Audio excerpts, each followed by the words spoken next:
I was a professional athlete at the moment, so immigration wasn't a problem because I was in the top 20 world ranking, so America gave me a green card. You're not just thinking about how we can steal from the future, but instead you're figuring out how to invest in the future. Correct. How can we build a better future, not just any future where we just go crazy and we're just spending. We want out of the system that they created, so why wouldn't you hedge against your home country government with a second passport? If you have self-control, nobody else will have to tell you what to do. Okay. And for those who just want to move to El Salvador, there's much cheaper options. Monarchy, and then communism, and then democracy was the same president for 20 years.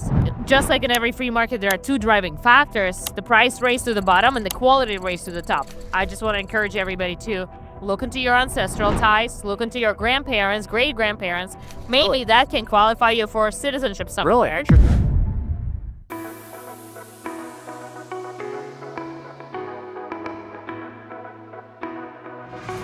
We're here at Bitcoin 2025 in Las Vegas with Katie the Russian, a passionate Bitcoiner and founder of Plan B Passports. Originally from Russia, Katie's journey to personal sovereignty led her to Bitcoin and entrepreneurship. Today, she helps others secure second passports through investment programs, advocating for freedom and decentralization. Let's dive into her story and what drives her. Welcome to the show. Oh, I'm really excited to be here. Thanks for this nice intro. Yeah. So you just said your company got acquired. Tell us about that. Yeah, so as you mentioned, I'm a founder of Plan B Passport, but Plan B Passport just got acquired by CitizenX. So currently, I'm a CMO of CitizenX. Wow, congratulations. Thanks, that was a huge deal, yeah. I've been serving this community for 6 years, built quite a strong brand, and now got acquired by CitizenX to help them understand this audience better, to help them grow, yeah. How was your role change? You said you're a CMO now? Yeah, so I'm a CMO now, which as a solo founder in quite a small business, I was basically running quite a few departments, so I was still overseeing the entire legal department, the paperwork department.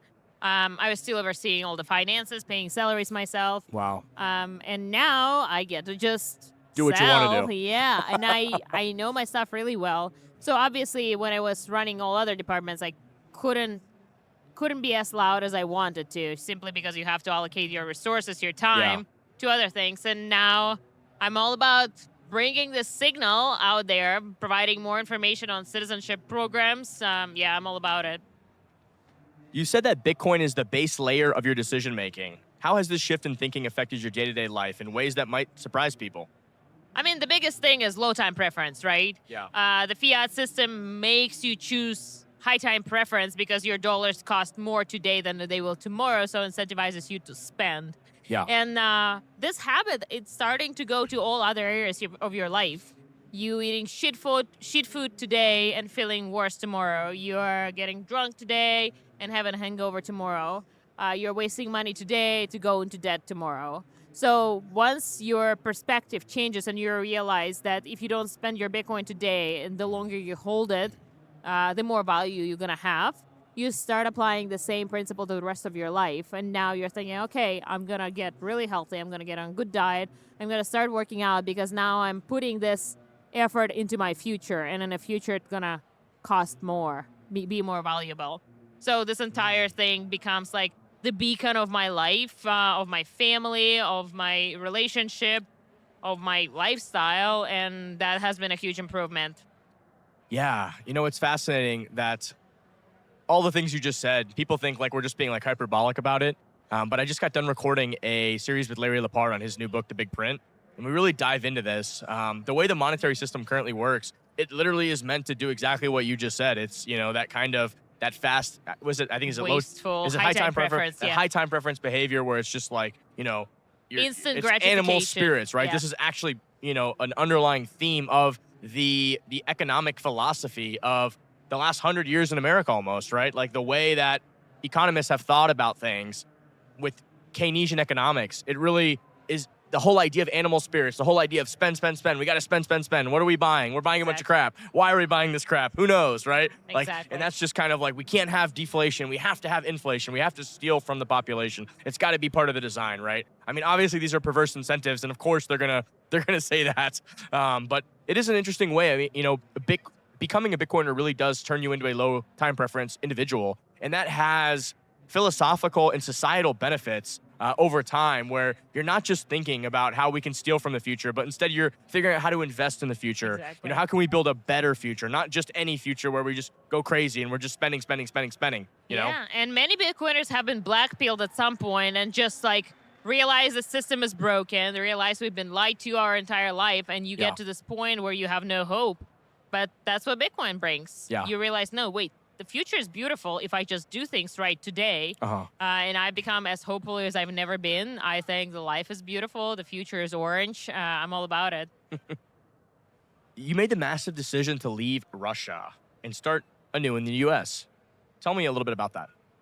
At the moment, it wasn't such a huge decision for me. I was a 21-year-old, and I didn't have many anchors in Russia, and I was fearless, curious, Uh-huh. and I just moved to the U.S.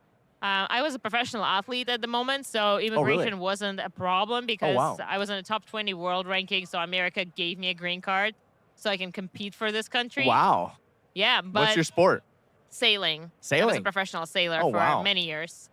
Yeah, but then my immigration attorney Uh-huh. scammed me. Really? Literally ghosted me the moment I paid her the money.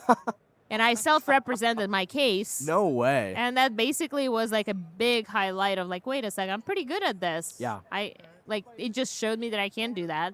And as somebody who was born and raised in Russia, I always told people that everybody needs a second passport. So I just kept saying it on Twitter, and it resonates with Bitcoiners because we already don't have lack of trust in the government, right? Like, Yeah. we want out of the system that they created.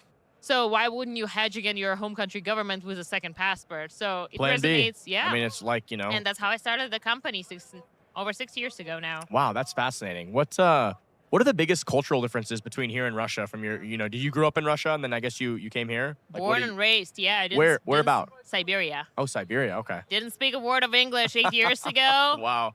Moved here, pick up the language. The biggest cultural things. I mean, the biggest one is just we do not trust the government. Yeah. Like, here, the whole show business of red, blue team is so big, while in Russia, we have no respect for authority. Really? Because over the last 100 years, we had monarchy, and then communism, Yeah. and then democracy was the same Wow. president for 20 years. So, like, you realize that no system with a centralized authority works. Yeah. So what's the way out? Well, right now it's Bitcoin. Yeah, I think you've mentioned in some of the stuff I've read, you've talked about libertarianism and anarchy. Where do you kind of stand with all that right now? What are your thoughts? I'm definitely an anarchist, but the way people see anarchy is a little different from how I see that. Uh-huh. So anarchy is not about no rules. It's about no rulers. Yeah. And the one way you get there is by self-discipline. So I think discipline has always been a strong suit of mine. And I believe if you have self-control, nobody else will have to tell you what to do. That was one of the rules that I had in hiring at Plan B Passport. I would tell my new employees that, look, if you have self-discipline, I will never have to tell you what to do. So get your shit done on time, and we always gonna have fun working together. And It's so funny. That's how I run my my company as well. It's just like a complete anarchy. Get your shit done. If you want to do something like, and again, this whole like media side of the business, like my background is like mining and like being underground, and like my CMO is like, hey, I think you should, come out and I'll do all the media stuff. And so that's what we're doing, right? I'm like, sure, I'll fund it. I'll do it. I'll build, you build it, I'll pay for it. So that's kind of what pretty we've done. awesome. And we've kind of been ramping up here, and, we've got, it's, everyone is kind of, I don't make schedules. I don't like, I mean, if you're in this industry, most people are here because they're fucking passionate about it. Yeah. You're doing something you love and You're something not important. forcing them You're not to do forcing that. them to do Yeah. anything. So like that's the way I run. Like it's just like, hey, do you love what you're doing? Are you here for a reason? And like they all do their own shit, Yeah, and exactly. they make their own schedules. They come in, you know what I mean? They brought all. I don't even know about any of it. I have no idea. Hey, Maddie, you're showing up at 2:00. You're showing up at 3:00. You're gonna talk with Katie the Russian. Okay, I'm But here. that's how anarchy works. So anarchy cannot be forced onto anybody because it's opt-in voluntarily system. So you become this anarchy node that runs the right code, that is a true node, and you start connecting to other nodes. At some point, you will run into malicious nodes, and you will have to disconnect from them because they run a different, not true code. So yeah, that's Have you how read it the works. Genesis book by Aaron Van Weerdum? No. No, it's a great book. He's Okay. he's the chief editor of the Bitcoin magazine. So we did my very first podcast series was with him on his book, and he goes through the history of Bitcoin before Bitcoin, right? Talking about all the computer science breakthroughs and cryptography breakthroughs and Cypherpunk'd to different groups of people. That's the awesome. high-tech Hayekians, all these different groups, but the anarchists are a big core part of that. Yeah. And they came out of I think it was the MIT lab, and that kind of hacker culture formed. It was Yeah. really fascinating, interesting, and they made incredible progress doing stuff, and it was literally an anarchy. That's how, but really cool. When you talk about different passports in different places, what are some places that you really like? Like, what about that industry? What are you thinking right now? Like, what are you excited about? There are 3 most popular programs right now for Bitcoiners. Okay. El Salvador, being course. the Bitcoin country, Yeah. being the digital first, fully Bitcoin native citizenship by investment program. It's pretty expensive, but it has its value. So basically, you donate $1 million to the country, and you get the citizenship in about 2 months. Wow. Pretty quick. Well done. Portugal is another one, and the reason Portugal is popular because we created this really nice vehicle that basically allows you to invest €500,000 into Portuguese fund, and the fund, through a local company, invests in Bitcoin. Wow. So basically, you're hodling your way to citizenship. This Yeah. transaction allows you to apply for a golden visa and then naturalization later Uh-huh. on. So that's opportunity cost solved. And then, of course, Caribbean islands have always been big ones in the CBI space, citizenship by investment space. Antigua is the most Bitcoin-friendly one. You can pay the entire thing in Bitcoin. You can use Bitcoin as source of funds and proof of funds. What country is this? Antigua and Barbuda. Oh, Antigua. Okay. Yeah, it's a Caribbean island, couple hours from Miami. What's the buy-in? What do you have to do to do Antigua?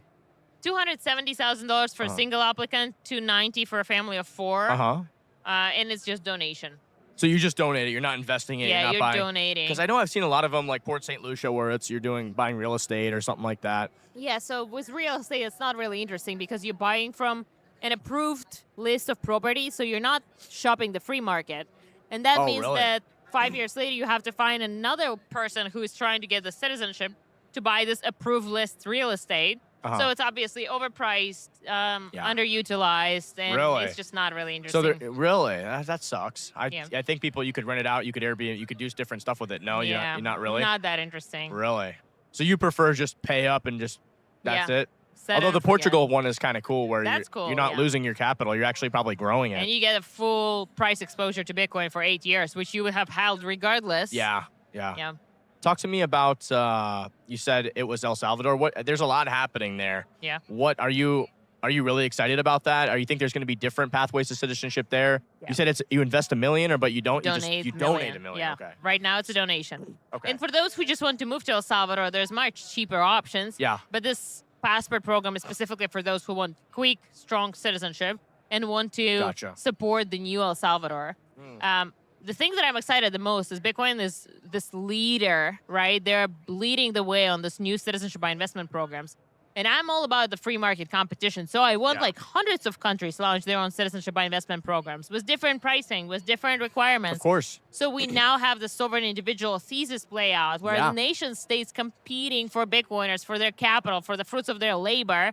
And that's what I'm here for. That's why I've been so passionate about this industry, because I want to force this free market competition onto governments, because now they have to compete. And They have to compete. They can't extract anymore. They have to actually provide real Incentives value. are there. Yeah. And the game theory will take care of that.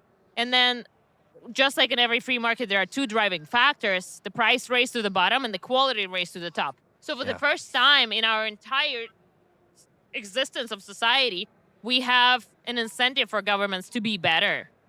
So I'm all about it. I've often thought a lot about fiat money in that way. It's like, now that there's all this competition, it's like fiat money, if fiat money is going to exist in the future, it's going to have to actually provide value. It can't just extract, right? There's going to have to be some kind of benefit there instead of just this constant extraction from the population. So interesting to think about. Wow, these are like Sovereign Individual, fantastic book. Yeah. It's one of my all-time Fantastic favorites. book, Same. Yeah.